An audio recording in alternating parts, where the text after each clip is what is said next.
ऊर्ध्वगामिनी मत्स्या उर्मिल सहस्रार की नर्तकी के लील। जो ऊर्ध्वगामिनी है,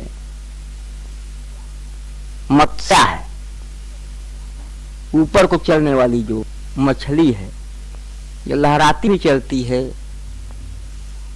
यह सहस्रार की नर्तकी है। सहस्रार में जाकर के नृत्य करती है, जो केली करती है, वह मछली है। मछली के बारे में फिर गुरु जी लिखते हैं कि मछली चढ़ गई पेड़ पर, यह अचरज व्यापार। थल जल अनल अनिल नभ सबका किया उजार। सबका किया उजार, स्वयं बन बैठी रानी। उसकी दासी बनी शारदा लक्ष्मी भवानी। ब्रह्मा विष्णु महेश गाव अनहद ध्वनि कजरी। सर्वतंत्र निज तंत्र अजब ऐसी यह मछली। आने मछली पेड़ पर चढ़ गई। ये कैसा आचरज का व्यापार है। मछली पेड़ पर चढ़ जाती है, नीचे से ऊपर चली जाती है। सहस्रार के ऊपर शरीर ही पेड़ है और सहस्रार के ऊपर चढ़ जाती है। इसने क्या किया कि पांचों तत्व का उजागर कर दिया। थल पृथ्वी, जल, अग्नि, पवन और आकाश, सबका उजाड़ कर दिया। यानी इस आकाश से भी परे। ये आकाश तो संसार का आकाश है, प्रकृति के अंतर्गत आता है। लेकिन इससे भी बड़ा आकाश जो चिदाकाश है, उसमें पहुंच गई। ऐरति रंग प्रसारण कामिनी चिदनभ विचरती माया। ऐरति रंग प्रसारण कामिनी चिदनभ विचरती माया। आलिंगित शिव संग शिवासुचि चिन्मयी विद्युत काया। चिन्मयी है, विद्युत काया है। ऐसी मछली है जो पांचों तत्व को उजाड़ करके पृथ्वी जल अनल पवन को नभ निखिल शब्द त्रिभुवन को तज आगे बस कुमारी चढ़हंस प्रेम में पागो। और वहां जाकर के स्वयं रानी बन जाती है और सरस्वती, लक्ष्मी, भवानी, पार्वती उसकी दासी बन गई। ब्रह्मा विष्णु महेश भी गाव अनहद ध्वनि कजरी, अनहद ध्वनि की कजली गा रहे हैं। अन्य ब्रह्मा विष्णु महेश से भी ऊपर की सत्ता। सर्वतंत्र निज तंत्र अजब ऐसी मछली। ऐसी मछली है कि सभी तंत्रों को अपने में समाहित, सभी तंत्र जिसमें समाहित हो जाते हैं। सर्वतंत्र निज तंत्र, सभी तंत्र को निज तंत्र बना लेती है। तो ऐसे मछली को सद्गुरु कृपा से कुंडलनी योग की साधन को प्राप्त करके और श्रद्धा विश्वास के द्वारा करते हुए सद्गुरु कृपा से जागृत कर लेना, ये पहला मकार यानी मीन है। मीन और मांस, दूसरा मांस। मीन मांस मृदु मदिरा मुद्रा मैथुन 5। ए मकार अति गुह्यतम बाह्य रूप ना सांच। कहते हैं यह गुह्यतम मकार है, गोपनीय से गोपनीय मकार है। और जो पंचमकार का हम बाहरी अर्थ करते हैं यह सत्य नहीं है, काट दिया गुरु जी ने। इससे केवल भ्रष्टाचार फैलता है, फैलाने का तरीका है। इस मछली मांस मदिरा मुद्रा मैथुन से कोई मतलब नहीं है। कहते हैं बाह्य रूप ना सांच मीन कुंडलनी काली। मीन वही कुंडलनी है, और जब वो काली के रूप में होकर के खात कर्म के मांस, कर्म रूपी मांस को खा जाती है। लोग गलत अर्थ लगा करके काली को बलिदान देते हैं। बकरा भेड़ा भैंसा तक भी बलिदान दिया जाता है, जीव हत्या करते हैं। लेकिन अध्यात्म मंडल में एक जाता है ये बलिदान कोई बलिदान नहीं। कुंडलनी रूपी काली जब जग जाती है तो कर्म रूपी मांस को खा जाती है। कर्म रूपी मांस को खा जाती है। कर्म के स्वरूप ही चिन्ह, स्वरूप का पहचान हो जाने पर फिर कर्म कहां से होगा। इसको कहते हैं दूसरा मकार मांस। सदगुरु की कृपा से श्रद्धा विश्वास से साधन करते हुए कुंडलनी रूपी मीन को जागृत करके और उस काली के सामने कर्म रूपी मांस को बलिदान दे देना। जब वो कर्म रूपी मांस को खा जाती है तो दूसरा मकार की सिद्धि हो जाती है। पियत खेचरी मधु प्याली। अब तीसरा मकार हाथ कर्म के मांस, पियत खेचरी मधु प्याली। मधु प्याली यानी मदिरा। तो खेचरी मुद्रा रूपी मदिरा की प्याली। शून्य गगन में सेज सजे अब चले दौर खेचरी मदिरा का। इतना पिए कि निज को भूलें रहे सुध इस विषम जगत का। ये मदिरा है। शिव तंत्र में आया है कि विद्या समुत्थाने खेचरी शिवावस्था। प्राविद्या के उदय हो जाने पर, मां कुंडलनी के जग जाने पर जो खेचरी मुद्रा लग जाती है उसको शिवावस्था कहते हैं। कुछ लोग हैं कि जिह्वा बहुत लंबी रहती है, इसमें जो ग्रंथियां हैं उस ग्रंथियों को तोड़ने के लिए कई कई चीजों का प्रयोग करते हैं।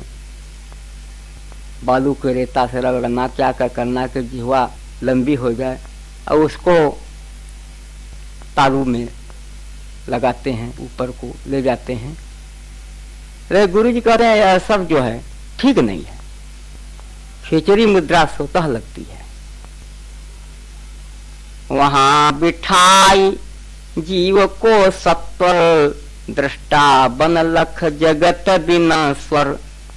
तो वहां पर मां कुंडलनी जग करके जीव को तुरंत जब वहां बैठा देती है, दशम द्वार के विवर को खोल करके,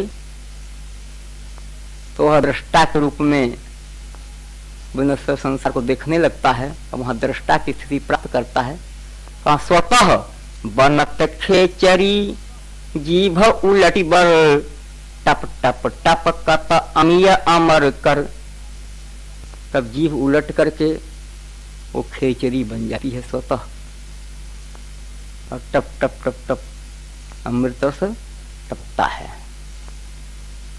अति सुकुमार सुकोमल सूक्ष्म मृदुल धरी तार, धरत पांव दल कमल पर चढ़त सेज सुखसार। कमल दल पर रखती हुई सुखसार सेज पर वो चढ़ जाती है। जो अति सुकुमार सुंदर और कोमल सूक्ष्म ये तार है, उसको पकड़ के वह चलती है और दल कमल पर पैर रखती हुई सुखसार सेज पर जाती है। चढ़त सेज सुखसार,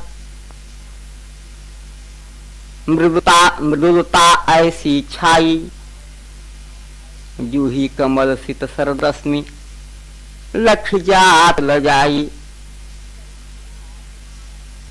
डोलत ले सुख भार, लहर तम सिहर रोमांचित। चिदाकाश मह बैठ खेचरी बन रस पियती, चिदाकाश में बैठ कर खेचरी बन करके रस का पान करती है।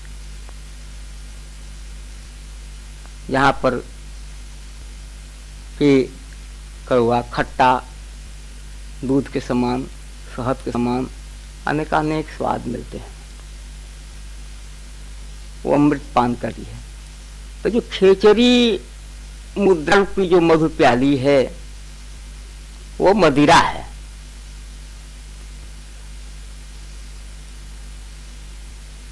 खे माने आकाश के चरण करना, चिदगम में सतत विहार करते हुए और ध्यान रूपी मदिरा का पान करना खेचरी अवस्था में, यह तीसरा मकार है, मदिरा है।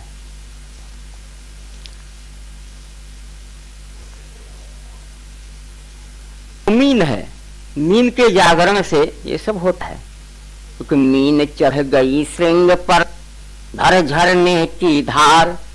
शिखर विवर मह नाचती जहां सुख पारावार। मछली चोटी पर चढ़ गई झरना की धारा को पकड़ करके, क्या झरना झर झर झर रास्ते में झर रहा है उसको ले, तो जग जाने के बाद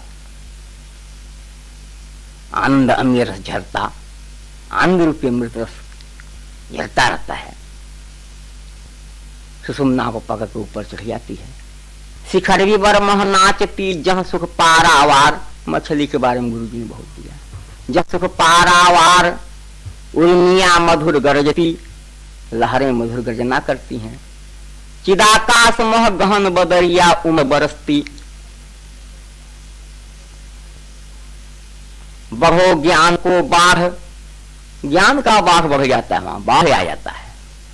डुबाती सब दुख बढ़ बढ़, सभी दुख को बढ़ बढ़ कर डुबा देती है। मैं ही सुख सब भां सुशाश्वत कहत मीन चढ़। मछली चढ़ करके मैं ही सुंदर शाश्वत सुख हूं, ऐसा वहां कहती है, यानी उद्घोष करती है, घोषणा करती है, मैं ही सुख हूं, सुशाश्वत कहती। उस मीन को जागने पर तो मीन की व्याख्या हुई, मांस की व्याख्या हुई और मदिरा की व्याख्या हो गई। खेचरी,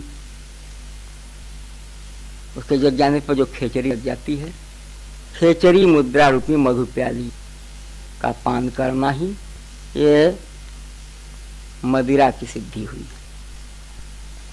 अब कहते हैं मुद्रा।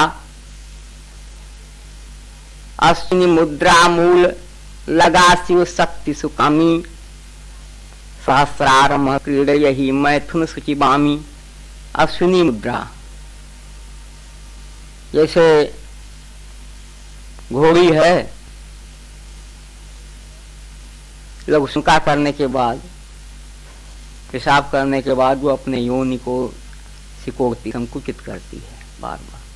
अश्विनी मुद्रा, घोड़ी के समान मुद्रा। ऐसे जो मूल कबीर ने कहा, मूल चक्र को बंध लगावे, उदटी पवन चढ़ावे, जरा मरण भय व्याप्ते नहीं, सदगुरु शरण आवे। बिन धरती हरि मंदिर दिखे, बिन सागर झर पानी, बिन दीपक केवल उजियारा, बोले गुरुमुख बानी। यानी अश्विनी मुद्रा, इस मुद्रा से तार में तार जुड़ करके और महाशक्ति का जागरण होता है। जब साधक बाएं जो पैर की एड़ी है वो नीचे अंडकोश गुदा के मध्य में लगा देता है और दाहिनी एड़ी को ऊपर कर देता है। ऊपर करके सिद्धासन से बैठ जाता है और आकुंचन लगाता है मूल चक्र का बंध। उस समय स्थिति ऊपर को आ जाती है, ऊर्ध्वमुख स्थिति प्राप्त होती है, तार में तार उठ पड़ता है और महाशक्ति कुंडलनी जग करके सदगुरु कृपा से शिव शक्ति का यहाँ मिलन होता है। यह मुद्रा है जिस मुद्रा से हमारे ब्रह्मचर्य संयम विजय प्राप्त हो और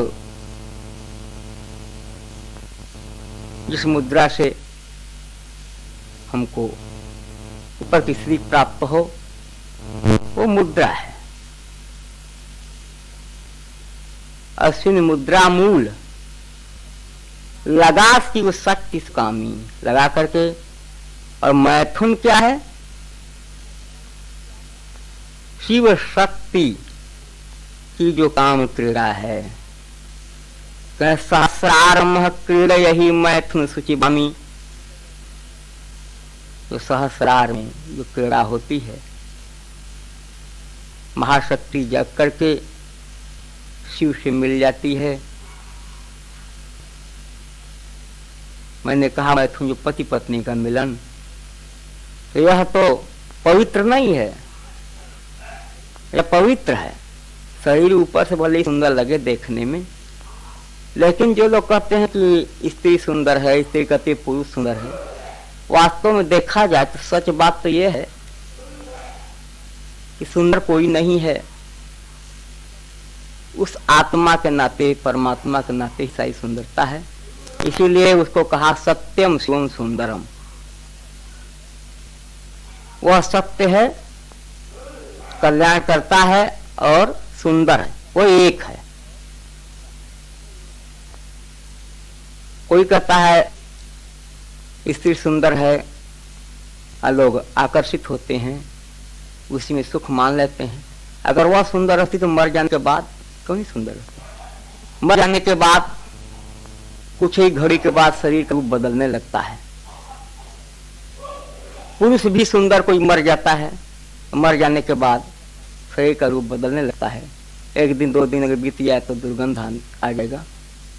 इससे सिद्ध होता है, सच्ची बात तो यह है कि आत्मा ही सत्य है, शिव है और सुंदर है, उसको ही जानना चाहिए। तो सहस्रार क्रीड़ा, सहस्रार में वो जब क्रीड़ा करती है तो यही मैथुन की बामी, यही मैथुन है, पवित्र मैथुन है। बामी यानी उल्टा, बाम मार्ग का जो मैथुन है, नीचे से ऊपर जा करके, इसको कहते हैं मैथुन। तो पंचमकारी भी हमी, ये पंचमकार, ऐसा पंचमकार का सेवन करने वाला, ऐसी स्थिति को प्राप्त करने वाला जो योगी है वह मुक्त होता है। कुलारमा तंत्र में इसी के प्रति लिखा है। लोग उसको न समझ करके मनमाना अर्थ लगा करके संसार को बेवकूफ बना दिए। मध्यम मांसम मीनम च मुद्रा च मैथुन एव च, मकार पंचक प्राहु योगी नाम मुक्तदायकम। ऐसा पंचमकार योगियों को मुक्ति देने वाला है। इसके अलावा दूसरा पंचमकार नरक देने वाला है, भ्रष्टाचार फैलाने वाला है। पंचमकारी भी हमी अतांत्रिक बलशाली, और हम बलशाली तांत्रिक हैं, तांत्रिक भी हम हैं। अन्य तंत्र से कोई मतलब नहीं, अन्य तंत्र मंत्र तो उसमें फौरे वो है, प्रपंच है, और उसे जो है अपना जो है नुकसान होता है, भले तत्काल सिद्धियां प्राप्त हो जाए। तांत्रिक बलशाली तंत्र जो है तल प्रत्यय से बना है।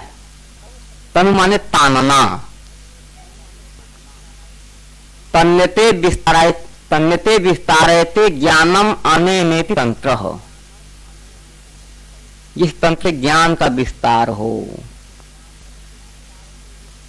तन्यते विस्तारते ये तंत्र हो। जिस किसी तंत्र के फौरों का विस्तार होता है, लेकिन किसी चीज का गलत अर्थ ही नहीं होता ना, सदुपयोग दुरुपयोग दोनों है। तो यहां इस तंत्र से ज्ञान का विस्तार होता है। तंत्र माने तार होता है, तंत्र माने तार। तो जो योगी सुषुम्ना के तार को पकड़ लेता है वो बलशाली तांत्रिक हो जाता है। सभी तंत्र इसमें समाहित हो जाते हैं। तो अतांत्रिक बलशाली, हम बलशाली तांत्रिक हैं। और तांत्रिक बलशाली मसानी भी अभयंकर, और हम मसानी भी हैं। बहुत से लोग हैं मसान पूजते हैं, मसान पूजने वाले भी कुछ हैं जो कच्चा मांस खाते हैं, क्या क्या करते हैं, सब वितंडावाद। अध्यात्म मंडल से सब कट जाता है। कहते हैं मसानी है, अभयंकर मसानी। यह मसान तो भयंकर है, लेकिन हमारा मसान जो है अभयंकर है।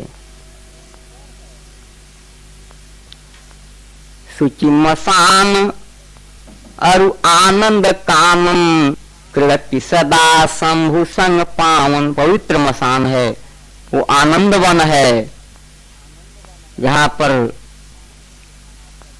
मां महाशक्ति कुंडलनी शंभ के साथ पवित्र क्रीड़ा करती है। हम ऐसे मसानी हैं। चिदाकाश कैलाश निवासी, चिदाकाश रूपी कैलाश पर हम निवास करते हैं। यानी वो जो शिव जो ऐसी स्थिति को प्राप्त करता है शिव हो जाता है, क्योंकि वहां शिव का निवास है। चिदाकाश में ही शिव का निवास है। महामसान सु आनंद बन भी तव सुगेह शिव मधुमय काशी। वो महामसान है, वो आनंद वन है, वो सुंदर गेह है, घर है शिव का, मधुमयी काशी है। उसको काशी भी कहते हैं। तो हम मसानी भी हैं, लेकिन हमारे मसान में भयंकरता नहीं है, अभयंकर मसानी है। सुचि मसान अरु आनंद कानन।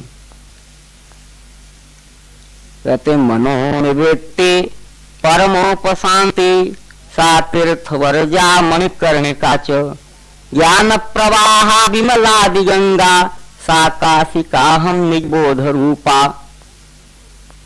मन की निवृत्ति हो जाने पर जो परम शांति मिलती है। मन की निवृत्ति किससे? विषयों से।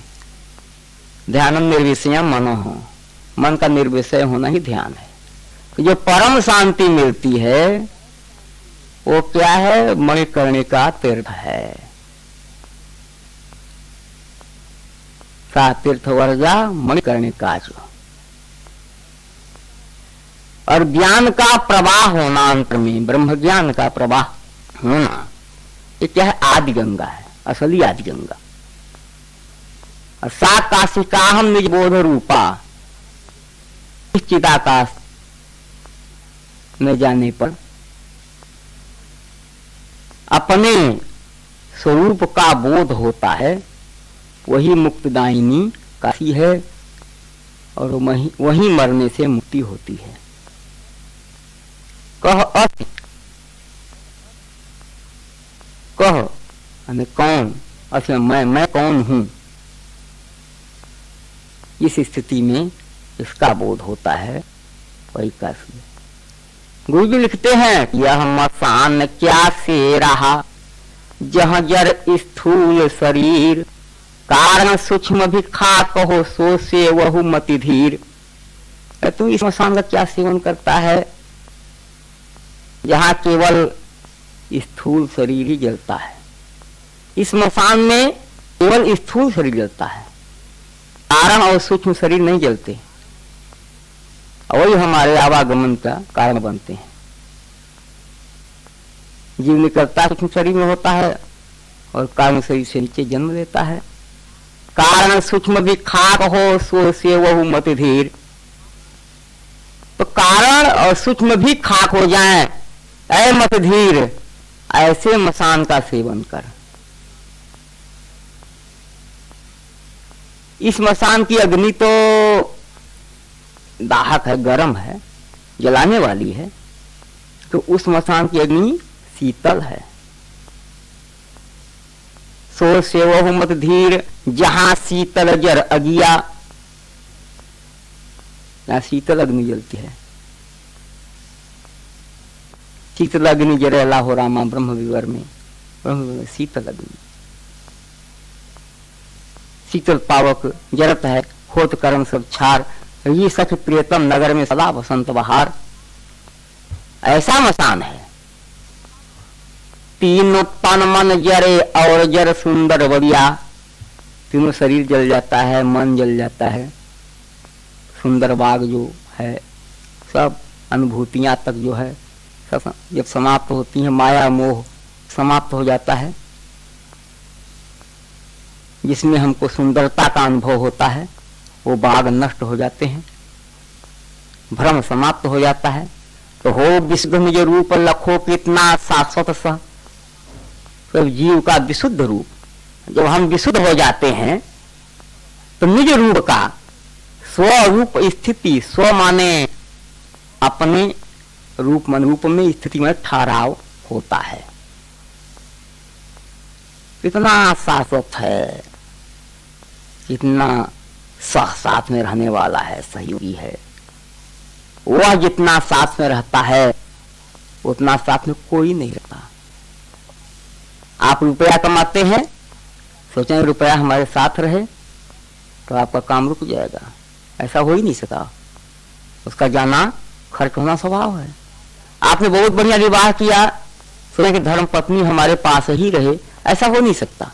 वो कभी सास ससुर की सेवा करती रही होगी, कभी जो है भोजन बनाती होगी, कभी घूमती टहलती होगी।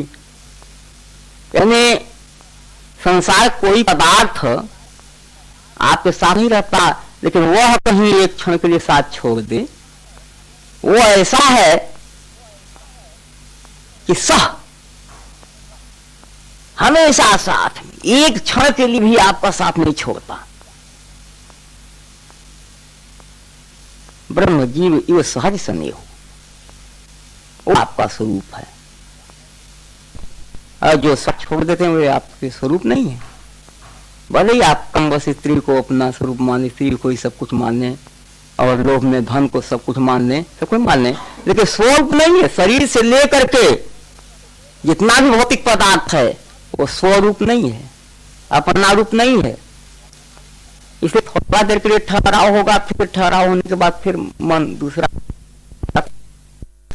सरशिव और शीतलय कहते हैं गुरु जी की विशुद्ध होकर के निज रूप को लखो, जो कितना शाश्वत है, कितना शाश्वत सह है, वह रूप।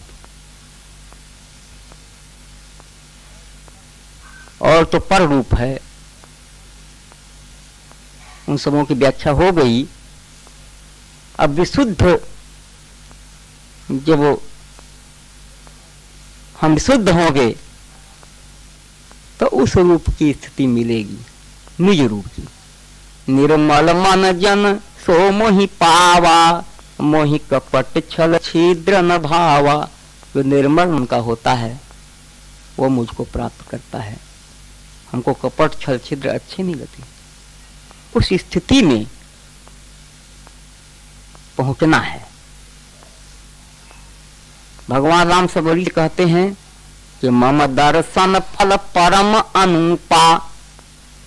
सद्गुरु रूप है भगवान राम, कहते हैं मेरे दर्शन का फल बड़ा अनुपम है। यहां दर्शन की बात, क्योंकि जहां तक दर्शन है वहां तक बिलगाव है। क्योंकि जहां दर्शन है तो दर्शन करने वाला और दर्शन दोनों में अलगाव है। दर्शन से परे जाना है। राम का सबरी को दर्शन हुआ, तभी पूर्ण विलय कहां हुआ? तो मम दर्शन फल, राम कहते हैं मेरे दर्शन का फल बड़ा अनुपम है। और सदगुरु के दर्शन का फल ही अनुपम होता है कि जीव पावनी सहज स्वरूपा। जीव अपने सहज स्वरूप को प्राप्त करता है। तो हो विशुद्ध निज रूप, लखो कितना शाश्वत सह। अपने निज रूप को लखो। वो कैसा है? सुचितम, पवित्र से भी पवित्र, पवित्र है। उसके समान पवित्र कोई वस्तु नहीं है। स्वसंवेद्य, अपनी संवेदना, वही जो है परम सुख की प्राप्ति होती है। अपने अनुसार जो सुख है बिना उस स्थिति को प्राप्त किए, अपने सहज स्वरूप को प्राप्त किए नहीं मिल सकता। संसार में कल्पना करना ये दुख है। तो सुचितम स्वसंवेद्य सरस, बड़ा रसयुक्त है, रसदार है। प्राप्त होने के बाद छोड़ने का मन नहीं करता। जब तक पूर्ण प्राप्ति नहीं होती तब तक अड़चन होती है। सरस शिव कल्याणकारी स्वरूप है। सरस शिव और शीतल, यह और शीतल है। तो अभी तक तो मसानी चर्चा हुई, चिदाकाश रूपी मसान, महामसान। कि हम मसानी भी हैं। गुरु जी कहते हैं अभयंकर, भयंकरता से रहित। हम करते सौ सिद्ध बनाते उसको शंकर। फिर कहते हैं हम सौ सिद्ध करते हैं, मुर्दे की सिद्धि। जैसे हम किसी मूर्ति का ध्यान करते हैं तो मूर्ति क्या है? मुर्दा है, सौ सिद्धि। वहां जो राम का ध्यान या शिव का ध्यान या सदगुरु के शरीर का ध्यान जैसे हम करते हैं। गुरु तो एक तत्व है, चेतन तत्व है। तो जब तक हम किसी मूर्ति का ध्यान करते हैं वो सौ है, तो उसी को सिद्ध करते करते शंकर बना देते हैं, कल्याणकर्ता बना देते हैं। वही मूर्ति, क्योंकि बाहर जो मूर्ति है वो स्थूल है, पत्थर की मूर्ति, सोने की मूर्ति या चांदी की मूर्ति, चाहे जिस धातु की मूर्ति हो, वह जो है ज्योतिर्मय नहीं है। लेकिन भीतर जो मूर्ति बनती है वो ज्योतिर्मय मूर्ति है। लेकिन बिना साकार का सहारा लिए हम निराकार की स्थिति को प्राप्त नहीं कर सकते। एक साकार मूर्ति से बढ़कर साकार तो धार्मिक योगी का संग, वो भी एक साकार संग है कि चेतन तत्व को पाने के लिए किसी चेतन प्राणी का संग हो जाए, संत महात्मा धार्मिक योगी। तो हम जो मूर्ति का ध्यान करते हैं, गुरु जी ने लिखा कि अनहित है मन चपलाई। पहले कहते हैं हित क्या है अनहित क्या रे, इसका निर्णय बस यह है, प्रभु मिले जाहिर हित है, अवशेष जगत अनहित है। हित क्या है अनहित क्या है, इसका निर्णय तो यही है कि जिस मार्ग से प्रभु की प्राप्ति हो, प्रभु का मिलन हो, वही हित है। उसके अलावा केवल संसार में ही विचरना, संसार के सुख को ही सुख समझना, भौतिक विकास में ही लगा रहना, ये अनहित है। अनहित है मन चपलाई। और अनहित क्या है? मन की चंचलता, मन का चंचल होना सबसे बड़ा अनहित है। अनहित है मन चपलाई।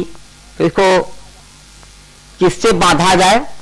पहले तो बांधो इसको प्रभु गुण से, तो प्रभु के गुण से को बांधो। पहले गुण का सहारा लेना होगा। बिना गुण का सहारा लिए हम निर्गुण की स्थिति को नहीं प्राप्त कर सके।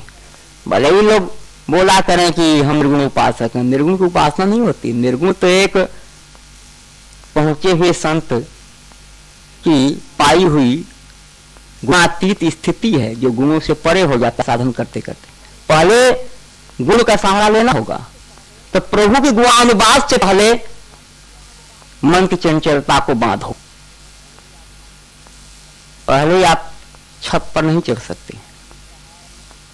अनहित है मन चपलाई, बांधो इसको प्रभु गुण से, अब गुण बधा हुआ मन क्रम से।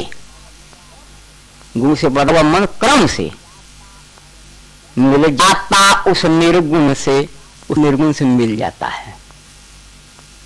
निर्गुण तक पहुंचना चाहिए, क्योंकि अंतिम स्थिति वही है। निर्गुण पद अतिशय दुर्लभ। निर्गुण पद, निर्गुण का पद पाना अतिशय दुर्लभ है। तुम बर लो सगुण सलोना, इसलिए तुम सलोना सगुण को बरो। निर्गुण नभ सगुण जलद से, भर दो पूरी तहर कोना। निर्गुण को आकाश बना लो, सगुण को बादल बना दो, और हर कोना को भर रखो आनंद से। कोई बात, कोई ओम का ध्यान करता है, वो भी सगुण है। कोई ज्योत का ध्यान करता है। किसी किसी माध्यम से लोग अपना अपना ध्यान करते हैं, सहारा लेते हैं। तो तुम बल लो सगुण सलोना। निर्गुण नव सगुण जलद से, भर दो पूरी हर कोना। अनहित है मन पलाई, बांधो इसको प्रभु गुण से। गुण बधा हुआ मन क्रम से मिल जाता उस निर्गुण से। निर्गुण पद से दुर्लभ तुम बर लो सगुण सलोना। निर्गुण नव सगुण जलद से, भर दो पूरी हर कोना।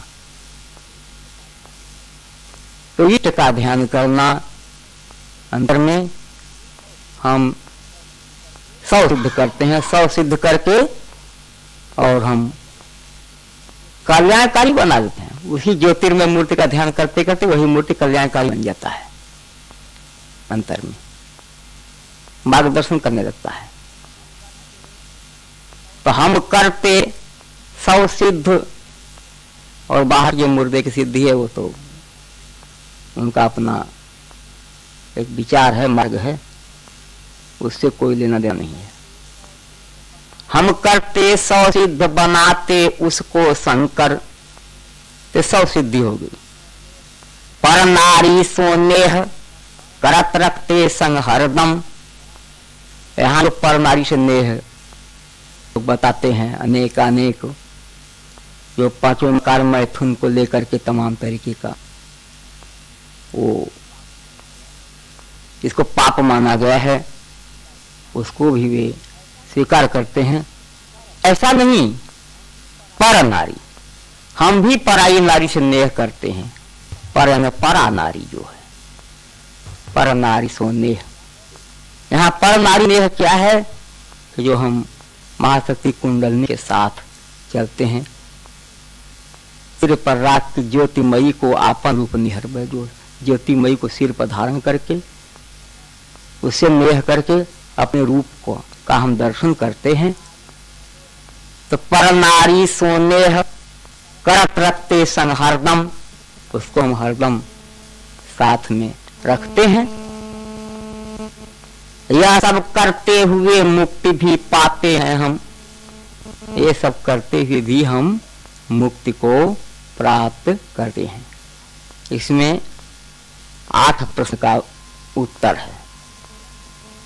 अघोर पंथ क्या है, पहला उसको बताया इन्होंने।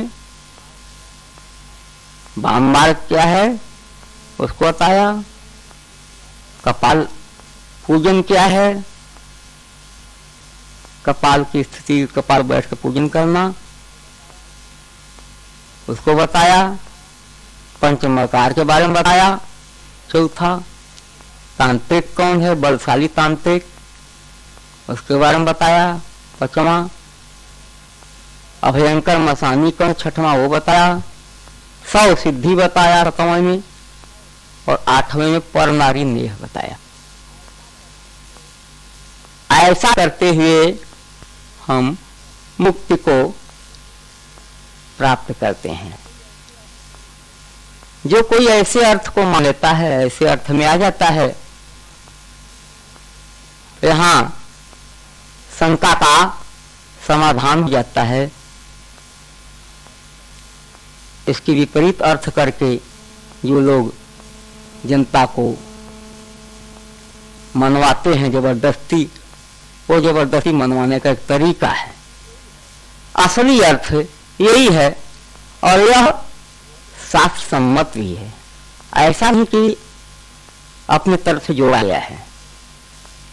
कुंडलनी का नाम शास्त्र में आया ही है, और जो खिचड़ी मुद्रा कर्म मानसिक का जो है, और जो चीज है सब आया है। गुरु जी कहते थे शास्त्र का अनुभव, अपना अनुभव और गुरु का अनुभव यही प्रमाण है। इसके विपरीत अगर कोई बात करता है तो उसको मत मानो। इस तरह की स्थितियां हैं। गुरु ने लिखा कि हीरा सम चमकतर हो, पा गुरु पद नख ज्योति, स्वयं प्रकाशित नितर हो, जगती ज्योतित होती। जगती ज्योतित होती, मिटत भ्रमतम भो निशिका, ज्ञानामृत नित पियो पहन कर अंबर दिशिका। शयन सुषुम्ना तेज, सजन संग सब तज ब्रीड़ा, करो सुहागिन सदा सतत चमको जस हीरा। कहते हैं गुरु के पदनख की ज्योति को प्राप्त करके, गुरु का जो पदनख है वो ज्योति स्वरूप है, उसको प्राप्त करके तुम हीरा के समान चमकते रहो। अभी देखिए तुलसीदास ने लिखा है कि श्री गुरु पदनख मणिगण ज्योति, सुमिरत दिव्य दृष्टि ही होती। धरन मोहतम सोस प्रकाशु, बड़े भाग उर आवहि जासु। श्री गुरु पदनख, गुरु जी महाराज का जो पदनख है और मणि समूह की ज्योति है, जिसका स्मरण करने से हृदय में दिव्य दृष्टि होती है। तो दिव्य दृष्टि के स्वरूप में तो वही माँ कुंडलनी ही है, जिसके जागरण से हमको शुद्ध सुनाई देता है। प्रकाश दर्शन होता है, अनंत अनुभूति को देने वाली है। और गुरु का पदनख वर्णन किया, लेकिन अगर बाहर के पैर को देखें, हम पदनख को देखें तो जैसा हमारा पदनख है तैसा गुरु का है। लेकिन पदनख मणिगण ज्योति, अगर इसका अर्थ हम बाहर से लगाएं तो अर्जुन हमेशा श्री कृष्ण के साथ में रहते थे। कभी वे सखा कहते थे, कभी यादव पुकारते थे उनको, कभी कृष्ण कहकर पुकारते थे प्रेम में। लेकिन जब अपना विराट स्वरूप दिखाने को हुआ भगवान श्री कृष्ण को, जब अर्जुन को दिखाए तो कहते हैं दिव्यम ददान्ते चक्षु, मैं तुमको दिव्य चक्षु देता हूं जिससे तुम मेरे उस रूप को देख सकता है। दिव्य चक्षु, इसका मतलब अभी तक अर्जुन ने श्री कृष्ण को पहचाना नहीं। अगर श्री कृष्ण का शरीर ही स्वरूप रहता तो फिर दिव्य चक्षु देने की क्या बात। उस स्वरूप को, जिस स्वरूप का दर्शन तुम्हें करने जा रहा हूं अर्जुन, उस रूप का अनुभव या दर्शन दिव्य चक्षु से होता है। अनेक कुंडलिनी को जगाया अर्जुन, तब देखा कि लाज काज जल घर कै अब कछु नाही, बैठ शिखर पर चितों सब मम मान। अरे सब मेरे में है, सब मेरे में है। ये जो विराट जो ब्रह्मांड है, देख मेरे स्वरूप को। तो नख मणिगण ज्योति, अगर नख का और अर्थ किया जाए तो न माने नहीं, ख माने जहां यह आकाश भी नहीं है, जहां पर चिदाकाश में श्री गुरु पदनख मणिगण ज्योति। मणिगण ज्योति का दर्शन तब होगा जब आप चिदाकाश में जाएंगे। वास्तव में गुरु तत्व का बोध वही होता है। गुरु क्या है, राम क्या है, शिव क्या है, कृष्ण क्या है, वहां जाकर देखेंगे तो सब एक ही तत्व है। विभिन्न नाम है अलग अलग। गुरु कहो चाहे शिव कहो चाहे राम कहो, रमने वाले राम, शिव कल्याण करता होने के नाते शिव। गुरु, गुरु माने अंधकार, रूप में प्रकाश, जो अंधकार को दूर कर प्रकाश में आ गया। तो जो चिदाकाश की स्थिति को प्राप्त करता है वो प्रकाश में हो जाता है। तो श्री गुरु पदनख मणिगण ज्योति, गुरु जी ने बरवचन लिखा है, हम हमार तू तोहरा भव भ्रम मूल, एहि ते उपज करम बहुत ही ते सूल। जो हम हमार, मैं मेरा तू तेरा का जो लगा हुआ झगड़ा संसार के पदार्थों को पकड़ के, शरीर से लेकर संसारिक पदार्थों, ये संसार के भ्रम का जड़ है। इसी से अनेक कर्मों की उत्पत्ति होती है, सूल होता है। सूल चुभत दिन रतिया तल फत प्राण, देगी हरहु त्रय सुलवा हे भगवान। मोह जनित सब सुलवाय अज्ञान, ज्ञान अग्नि सब जारहु तब कल्याण। जब ज्ञान अग्नि में सब जल जाते हैं तब कल्याण होता है। तब क्या हुआ कि दरत कारम तन तीनों भयं विदेह, गगन मगन नित विचरो नाही न गेह। जब गगन मगन होकर मैं विचरा, शरीर नहीं रह गया, तो क्या स्थिति हुई वहां की? छीन छीन झरत अमी रस, सरस सुबास, सूर्य चंद्र नहीं पावक मधुर प्रकाश। तब वहां गुरु पद नख ज्योति, अरे गुरु पद नख ज्योतिया ठाढ़ नहाय। असली प्योर माल में आ गए। यहाँ गुरु पद नख की ज्योति झर रही है, उस स्थिति में दर्शन होता है। झर गुरु पद नख ज्योतिया ठार नहाय, पुलक पुलक तन नाचो लाज बिहाय, लाज काज घर कै अब कछु नाही, बैठ शिखर पर चितवों सब मम माही, अमोटे अलग कछुक ना अस भई कांति, रज्जु माही अहि भाषय त्यों जग भ्रांति। तो हीरा सम चमकत रहो पा गुरु पर नख ज्योति, स्वयं प्रकाशित नित रहो जगती ज्योति तो होती। स्वयं प्रकाशित नित रहोगे तो संसार भी प्रकाशित दिखाई देगा। सूर्य के पास प्रकाश रहता है तो संसार प्रकाशित होता है। हम स्वतः प्रकाश में हो। कबीर ने कहा कि अंतर में कुछ है नहीं, बाहर करत प्रकाश, कह कबीर कबलों हरी, छप्पर पर की घास। छप्पर पर घास जानवर कब तक हरा भरा रहेगा। हमारे अंतर कुछ नहीं, हम बाहर प्रकाश करते हैं, ऐसे कुछ नहीं होता। जगती ज्योति तो होती मिटत भ्रम तम भव निशिका, संसार रूपी रात्रि का जो भ्रम का अंधकार है वो मिट जाता है। ज्ञानामृत नित पियो पहन कर अंबर दिशिका, वहां दिशाओं का वस्त्र पहन करके ज्ञान के अमृत को पियो। आने सभी दिशाएं जो है आकाश के सहित मेघ समान लिपट जाती हैं। ऐसी स्थिति में जाने पर उपनिषद में आया है, यदा चरमोदाकाशम विष्टस्यन्ति मानवा तदा देवम विज्ञाय दुख शांत भविष्यति। जो आकाश को चमड़े के समान लपेट लेगा वह उस देव को जाने बिना ही दुख से छूट जाएगा। नील गगन को चरम समंदर लपेट जो लेत, बिन जाने उस देव को दुख समूह चली देत। नील गगन को चमड़े के समान जो लपेट लेता है उस देव को जाने बिना ही दुख चला जाता है। आकाश को लपेटना कब लिपटेगा? चिन्ह पर जब ही चढ़े यह प्राणों की प्राण, तब ही यह नीला गगन लिप्त चर्म समान।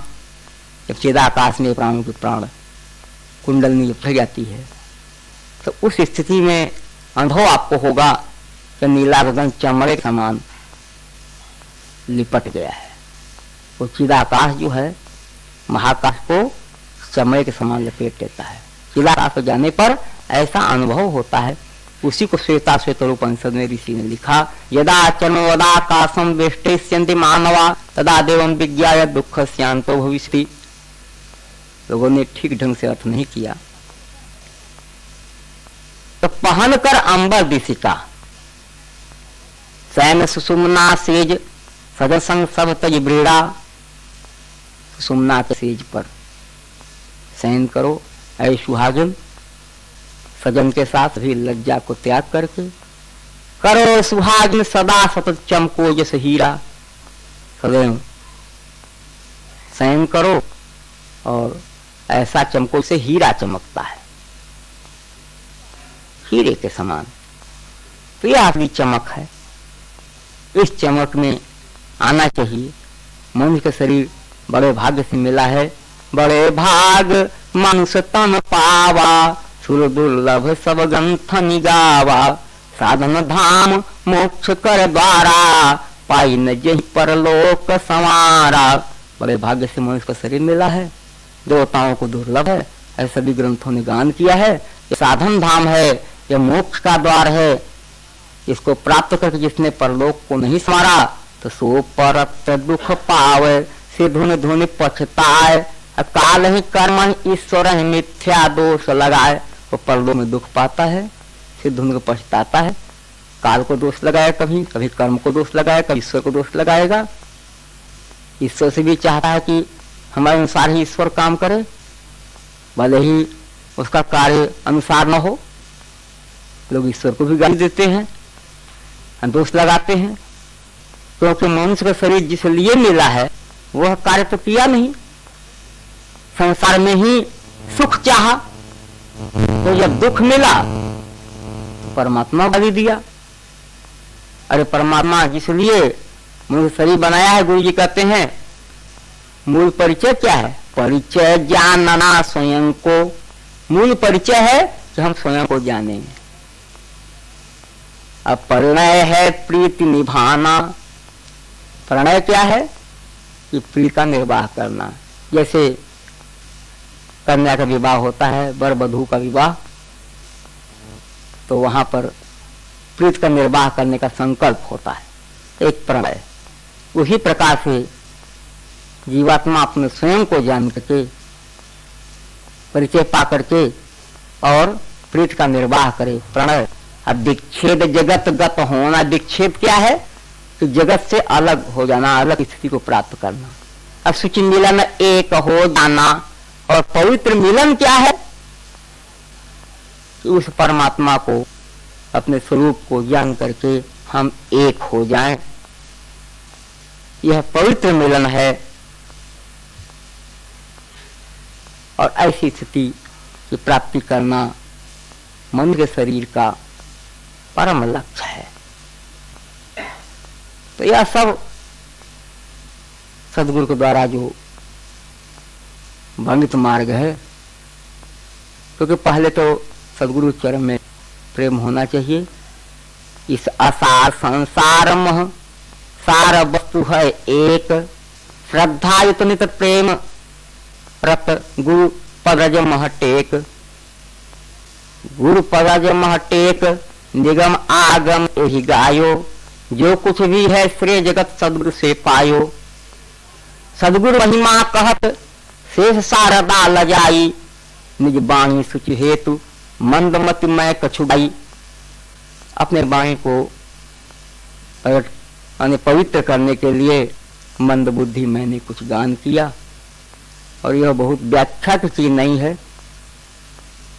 केवल आध्यात्मिक व्याख्या करने से ही कोई संसार सागर से मुक्त हो जाए, ऐसा नहीं हो सकता। अब हमको यह देखना है कि हमारे अंदर कितनी स्थिति प्राप्त हुई। इसका मुख्य निचोड़ है यह सब बहुत सब कहने का कि हम लोग जो सदगुरु के द्वारा मार्ग मिला है उसको रोज अगर एक आध जीवार भोजन न मिले तो न मिले, लेकिन हम इसको श्रद्धा विश्वास के साथ और रोज करते रहें। और करके सदगुरु की कृपा से जो हम स्थिति को प्राप्त कर लें वही सार्थक है। और अध्यात्म के बारे में ऊंचा से ऊंचा अगर आपको वक्ता बन जाए, बोलने लगे, इससे कुछ नहीं होता। ऊर्ध्वगामिनी मत्स्या उर्मिल सहस्रार की नर्तकी के लील। जो ऊर्ध्वगामिनी है, मत्स्या है, ऊपर को चलने वाली जो मछली है, ये लहराती भी चलती है। यह सहस्रार की नर्तकी है। सहस्रार में जाकर के नृत्य करती है। जो केली करती है वह मछली है। मछली के बारे में फिर गुरुजी लिखते हैं कि मछली चढ़ गई पेड़ पर।